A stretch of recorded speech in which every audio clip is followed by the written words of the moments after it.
सबसे पहले राहुल गांधी और अखिलेश यादव की बात कर लेते हैं, क्योंकि यूपी में तो दो लड़कों की जोड़ी उन्होंने बनाई, इन्हें सीटें भी लोकसभा में यूपी में ठीक ठाक मिल गई, लेकिन अब इनमें मारामारी मची हुई है, क्योंकि अखिलेश यादव को लगता है कि कांग्रेस को तो उनकी वजह से फायदा हुआ है, नहीं तो यूपी में कांग्रेस को कौन पूछ रहा था भाई।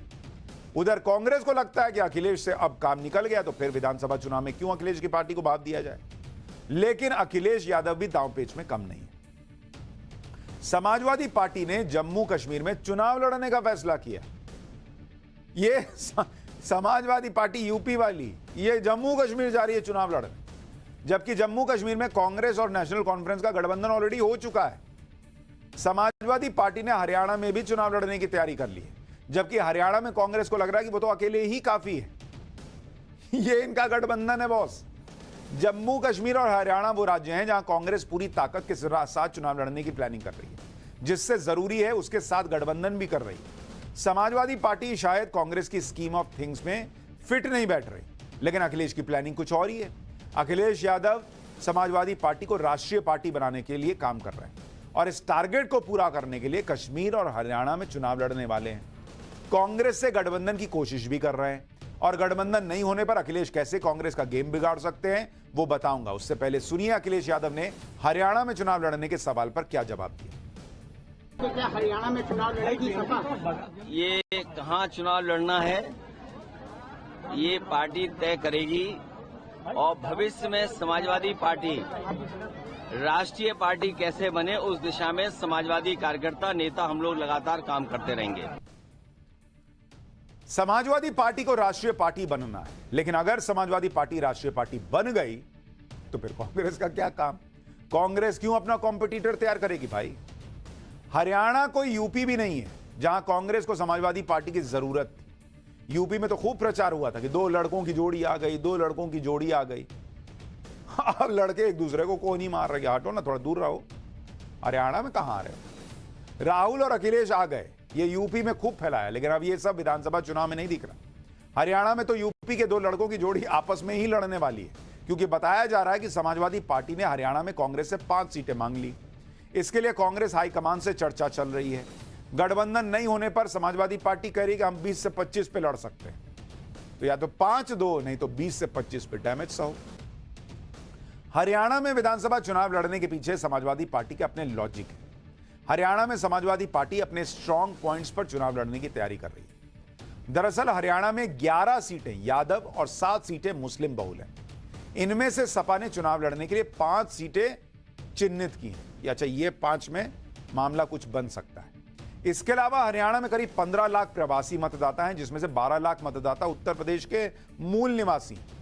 इन्हीं आंकड़ों के दम पर समाजवादी पार्टी हरियाणा में चुनाव लड़ने और राष्ट्रीय पार्टी बनने की दिशा में काम कर रही है। उसको लग रहा है कि भाई हो सकता है मिल जाए वोट, जीत जाए सीटें। लेकिन हरियाणा कांग्रेस को किसी भी कीमत पर समाजवादी पार्टी के साथ गठबंधन मंजूर नहीं लग रहा। भूपेंद्र सिंह हुड्डा और उनके बेटे दीपेंद्र हुड्डा लगातार अकेले चुनाव लड़ने की बात कर रहे हैं। इतना ही नहीं, ये दोनों ऐसी बात कर रहे हैं जो अखिलेश यादव को चुभ भी सकती है। 19 जुलाई को दीपेंद्र हुड्डा ने कहा था कि समाजवादी पार्टी का हरियाणा में कोई जनाधार नहीं है। राष्ट्रीय स्तर पर हमारा गठबंधन है, लेकिन राज्य स्तर पर समाजवादी पार्टी के साथ हमारा कोई गठबंधन नहीं। इसी तरह से 23 जून को भूपेंद्र सिंह हुड्डा ने कहा था कि समाजवादी पार्टी या आम आदमी पार्टी या अन्य दलों के साथ गठबंधन राष्ट्रीय स्तर पर था। भाई हरियाणा में हमारा कोई गठबंधन नहीं है। यानी हरियाणा में समाजवादी पार्टी के लिए कांग्रेस के दरवाजे लगभग बंद हैं। यह अलग बात है कि अखिलेश यादव गठबंधन के लिए कांग्रेस आलाकमान से चर्चा कर रहे हैं। हालांकि लोग कह रहे हैं कि इसकी संभावना कम ही है कि कांग्रेस और समाजवादी पार्टी में गठबंधन हो पाएगा। तो यह तो कांग्रेस हमेशा से करती है। मध्य प्रदेश में कहां इनको सीट दी थी, वहां कमलनाथ ने इनको मिलने का ढंग से समय नहीं दिया था। अखिलेश यादव एकदम बमके हुए थे, नाराज थे। फिर जाके कांग्रेस सट गई यूपी में लोकसभा चुनाव।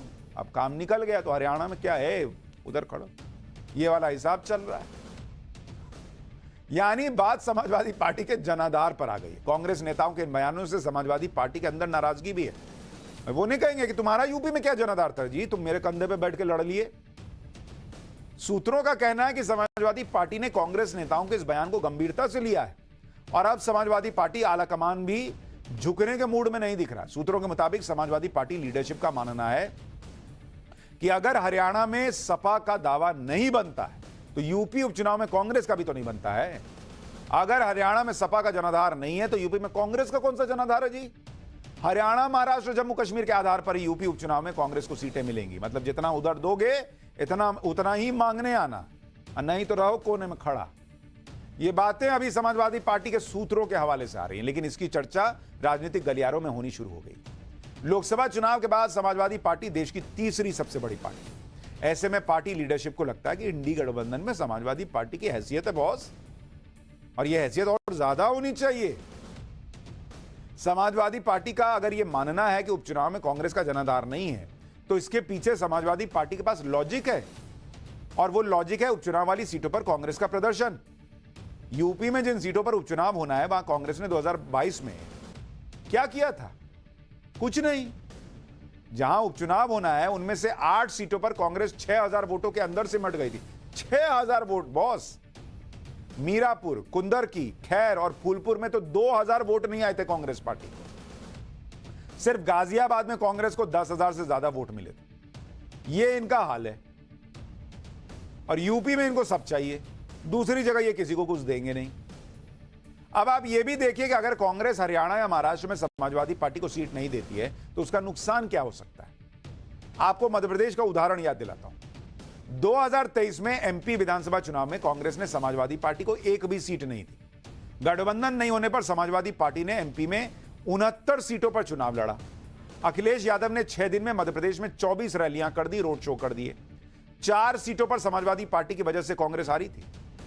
यानी समाजवादी पार्टी के तेवर सख्त हैं और वो अपना प्रचार करना चाहते हैं, कद भी बढ़ाना चाहते हैं, और ये राहुल गांधी के लिए बड़ी चुनौती है। ये है इंडी गठबंधन का सच। यानी इंडी गठबंधन जो बिना किसी विचारधारा के बना था, वो अब लोकसभा चुनाव खत्म होने के 3 महीने के अंदर ही बिखरने लगा। दवा में एक्सपायरी डेट नहीं होती है, वैसे इनके गठबंधन की एक्सपायरी डेट थी लोकसभा चुनाव 4 जून। अब वो वाला गोली खा रहे हैं तो रिएक्शन हो रहा है। हरियाणा की ही तरह अखिलेश यादव महाराष्ट्र में भी ताकत दिखाने जा रहे हैं। महाराष्ट्र में समाजवादी पार्टी के प्रदेश अध्यक्ष अबू आजमी ने चुनाव के लिए अखिलेश यादव से मुलाकात भी की। किन सीटों पर चुनाव लड़ना है उस पर चर्चा हुई है। यानी अखिलेश यादव ने महाराष्ट्र में चुनावी जंग का ऐलान कर दिया। अखिलेश के इस फैसले से महाराष्ट्र में इंडी गठबंधन को तगड़ा डेंट पड़ सकता है। महाराष्ट्र में भी अखिलेश यादव ने महाविकास अघाड़ी के सामने अपनी डिमांड रख दी। सूत्रों का दावा है कि महाराष्ट्र में अखिलेश यादव ने 12 सीटों की डिमांड रखी है। मुस्लिम बहुल और उत्तर भारतीय वोटरों वाली सीटों पर अखिलेश यादव की नजर है, लेकिन महाविकास अघाड़ी एक सीट देने के मूड में नहीं है। क्या बात कर रहे हैं बॉस? यहां आप लड़िएगा। समाजवादी पार्टी का मानना है कि लोकसभा चुनाव में वो महाराष्ट्र से दूर थी, एक भी सीट पर चुनाव नहीं लड़ा था। तो ऐसे में विधानसभा चुनाव में तो उसका दावा बनेगा ना भाई। लेकिन महाविकास अघाड़ी समाजवादी पार्टी को कोई सीट देने को तैयार नहीं। यानी महाराष्ट्र में भी टकराव तय है। महाविकास अघाड़ी से सीट मिलने का कोई संकेत नहीं मिलने पर अखिलेश यादव ने अपनी पार्टी को हरी झंडी दे दी और समाजवादी पार्टी फौरन महाराष्ट्र में एक्टिव हो गई। अखिलेश ने महाराष्ट्र में 12 सीटों पर कैंडिडेट लगभग तय कर लिए हैं, कहा जा रहा है। अखिलेश यादव ने पीडीए के तहत 4 वरिष्ठ नेताओं को महाराष्ट्र चुनाव में प्रभारी बनाया है, जिनमें यूपी के नेता प्रतिपक्ष माता प्रसाद पांडे, जौनपुर के विधायक लकी यादव, विधायक तूफानी सरोज, विधायक इंद्रजीत सरोज, ये भी शामिल है। पीडीए के हिसाब से प्रवासी मतदाताओं और मुस्लिम बहुल सीटों पर समाजवादी पार्टी का फोकस है। महाराष्ट्र में समाजवादी पार्टी के फिलहाल 2 विधायक हैं और दोनों ही मुसलमान हैं। समाजवादी पार्टी जिस स्तर पर महाराष्ट्र में तैयारी कर रही है, उससे महाविकास अघाड़ी में बेचैनी बढ़ गई कि भाई जीतेंगे नहीं लेकिन वोट तो काट ही ना देंगे। इसी तरह समाजवादी पार्टी ने जम्मू कश्मीर में भी चुनाव लड़ने का फैसला किया। कोई जगह नहीं छोड़ रहे हैं अखिलेश यादव, हर जगह रुमाल डाल दिया कि मैं भी बैठूंगा।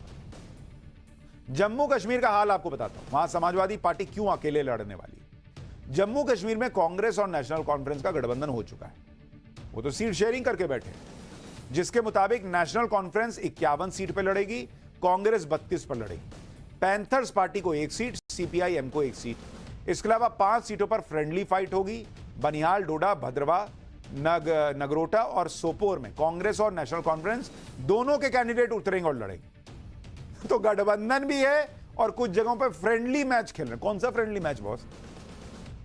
बाकी जगह हम साथ हैं और यहां पे नहीं ना, यहां हम लोग आपस में खेल लेते हैं। यानी जम्मू कश्मीर में सीटों का मामला पूरी तरह से जैसा भी कहिए, घुमा फिरा के लॉक हो गया है। वहां समाजवादी पार्टी के लिए कोई गुंजाइश ही नहीं है, इसलिए अब वो अकेले चुनाव मैदान में उतरे। हालांकि कांग्रेस और नेशनल कॉन्फ्रेंस में जो गठबंधन हुआ है वो पूरी तरह से फूल प्रूफ नहीं है, क्योंकि उमर अब्दुल्ला जैसी बातें कर रहे हैं उससे तो यही लग रहा है जैसे नेशनल कॉन्फ्रेंस ने गठबंधन करके कांग्रेस पे एहसान किया है। सुनिए उमर अब्दुल्ला को, फिर आपको समाजवादी पार्टी की तैयारी दिखाऊंगा, बताऊंगा। पिछले दिनों कांग्रेस के साथ हाथ मिलाने का फैसला किया, हालांकि हमारे लिए वो फैसला इतना आसान नहीं था। हमारे लिए उन सीटों को कुर्बान करना जहां पे हम जानते थे कि अगर कोई मुकाबला दे सकता है वो नेशनल कॉन्फ्रेंस मुकाबला दे सकती है, लेकिन क्योंकि हम चाहते थे कि बीजेपी के खिलाफ खासकर जम्मू के निचले इलाकों में, रजौरी में, पुंछ में कांग्रेस और हम जो है मिलके उन ताकतों का मुकाबला करें, तभी हमने जाके यहां पे कुछ सीटें जो है नेशनल कॉन्फ्रेंस की झोली से निकाल के कांग्रेस की झोली में डाल दी। सुन रहे हैं, नेशनल कॉन्फ्रेंस की झोली से निकाल के कांग्रेस को दी। हालांकि कांग्रेस पूरी कोशिश कर रही है कि जम्मू कश्मीर में बीजेपी को रोका जाए, जिससे कांग्रेस ये मैसेज दे सके कि आर्टिकल 370 हटने से लोग खुश नहीं है और बीजेपी को हरा दिया। लेकिन अखिलेश यादव की महत्वाकांक्षा राष्ट्रीय पार्टी की, इसलिए जम्मू कश्मीर में राहुल वर्सेस अखिलेश होना तय है। 26 अगस्त को अखिलेश ने जियालाल वर्मा को जम्मू कश्मीर का प्रदेश अध्यक्ष बनाया। जियालाल वर्मा जम्मू कश्मीर के सांबा के रहने वाले। प्रदेश अध्यक्ष बनने के बाद जियालाल वर्मा ने संगठन खड़ा करना शुरू कर दिया। जियालाल वर्मा के मुताबिक आखिरी 2 चरणों के चुनाव में पार्टी लड़ेगी। 10 सीटों के लिए आवेदन आ चुके हैं और पार्टी 7 सीटों पर लड़ सकती है। यानी जम्मू कश्मीर में अब कांग्रेस के साथ साथ समाजवादी पार्टी का मुकाबला तय है और ऐसे में कांग्रेस नेशनल कॉन्फ्रेंस गठबंधन को परेशानी आ सकती है। हालांकि अखिलेश यादव ने कहा था कि वो कांग्रेस और नेशनल कॉन्फ्रेंस का साथ देंगे, लेकिन चुनाव लड़कर वो कैसा साथ दे रहे हैं या देंगे ये तो समझ से परे। यानी बात कुछ और करना कुछ और। इंडी गठबंधन में हो रहे चुनावी घमासान में तीसरे नेता हैं अरविंद केजरीवाल, जो फिलहाल तो जेल में है, लेकिन हरियाणा और कश्मीर में कांग्रेस के लिए मुश्किलें बढ़ा सकते हैं। आम आदमी पार्टी हरियाणा की सभी सीटों पर चुनाव लड़ने वाली है। दिल्ली और पंजाब के बाद आम आदमी पार्टी का फोकस हरियाणा पर है और हरियाणा में तो आम आदमी पार्टी ने बीजेपी के साथ कांग्रेस पर भी हमला करना शुरू कर दिया है। आम आदमी पार्टी का कहना है कि वो हरियाणा की सभी सीटों पर चुनाव लड़ेगी। ऐसा होने से हरियाणा में कांग्रेस को दिक्कत होना तय है, क्योंकि आम आदमी पार्टी जहां भी चुनाव लड़ती है कांग्रेस का ही वोट काटती है। दिल्ली और पंजाब इसके उदाहरण हैं, जहां आम आदमी पार्टी ने कांग्रेस को ही हराकर सत्ता हासिल की। इसके अलावा गुजरात में कांग्रेस का वोट काटा आम आदमी पार्टी ने, छत्तीसगढ़ में काटा। हर जगह तो ये उतर के कांग्रेस का वोट काटते हैं। अब ये कांग्रेस की गलती है, उसके बाद भी अगर आप लोकसभा चुनाव में इनसे सट रहे हो तो इनका क्या नुकसान है? कांग्रेस का ना नुकसान है। आम आदमी पार्टी सिर्फ हरियाणा में ही कांग्रेस को झटका नहीं दे रही, बल्कि वो भी जम्मू कश्मीर में कांग्रेस के लिए परेशानी खड़ी कर रही। आम आदमी पार्टी ने जम्मू कश्मीर में चुनाव लड़ने का फैसला किया। आम आदमी पार्टी ने जम्मू कश्मीर के लिए अपने स्टार प्रचारकों की लिस्ट भी जारी कर दी, जिसमें केजरीवाल भी हैं, सुनीता केजरीवाल भी हैं, भगवंत मान, संजय सिंह, राजगव चड्ढा, मनीष सिसोदिया, आतिशी, सत्येंद्र जैन, सब इसमें लिस्ट में। आम आदमी पार्टी ने 40 नेताओं की लिस्ट बनाई है भाई, स्टार कैंपेनर की, कि ये कश्मीर में जाएंगे, जम्मू कश्मीर में जाएंगे, प्रचार करेंगे। तो सबने लोकसभा चुनाव खत्म होते अपनी अपनी तलवार निकाल लिए कि आओ काटिए, देखिए।